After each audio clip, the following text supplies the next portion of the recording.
দিন। আচ্ছা, ইসলামের আরেকটা সূত্রবিদ্যা, ইবাদতের ক্ষেত্রে অমুসলিমদের অনুকরণ করা হারাম। ইবাদতের পদ্ধতি অমুসলিমদের মতো হবে না, ভিন্ন হবে।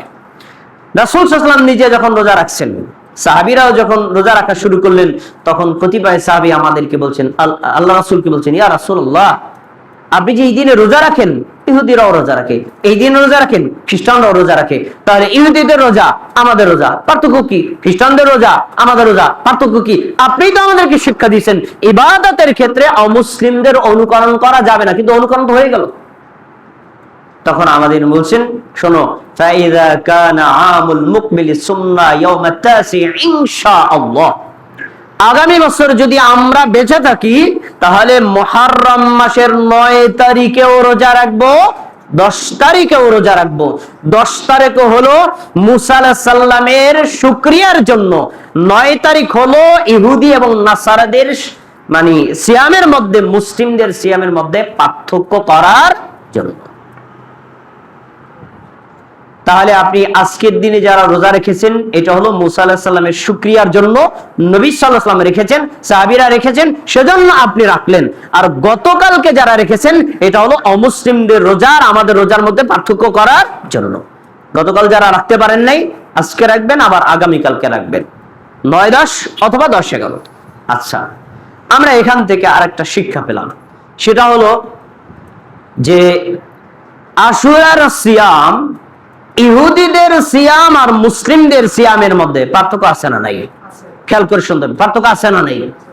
তাহলে আশুরার দিনে ইহুদি নাসারাদের রোজা আর মুসলিমদের রোজা যদি পার্থক্য থাকে, আশুরার দিনে শিয়াদের আশুরা উদযাপন আর মুসলিমদের আশুরা উদযাপন পার্থক্য আছে না নাই? কিন্তু বর্তমান একাকার হয়ে গেছে, বর্তমানে একাকার হয়ে গেছে।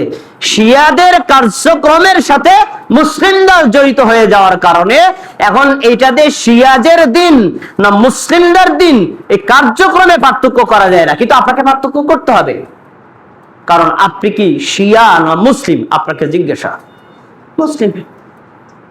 আপনি যদি মুসলিম হন, তাহলে শিয়াদের মতো আজকের এই কার্যক্রমে অংশগ্রহণ করতে পারবেন না।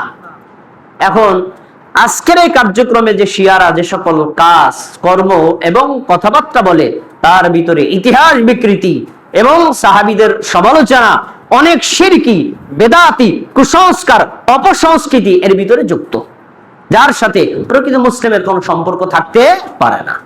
ভাইয়েরা আমার, আজকে আশুরার দিনটি ভিন্ন একটা কারণে আমাদের জন্য খুবই গুরুত্বপূর্ণ। সেটা হলো রাসূলুল্লাহ সাল্লাল্লাহু আলাইহি ওয়াসাল্লামের সাহাবী আলী রাদিয়াল্লাহু তাআলা আনহু ছোট সন্তান হুসাইন রাদিয়াল্লাহু তাআলা আনহু 61 হিজরি সনে ইরাকের ফোরাত নদীর তীরবর্তী স্থানে শাহাদাত বরণ করেছিলেন।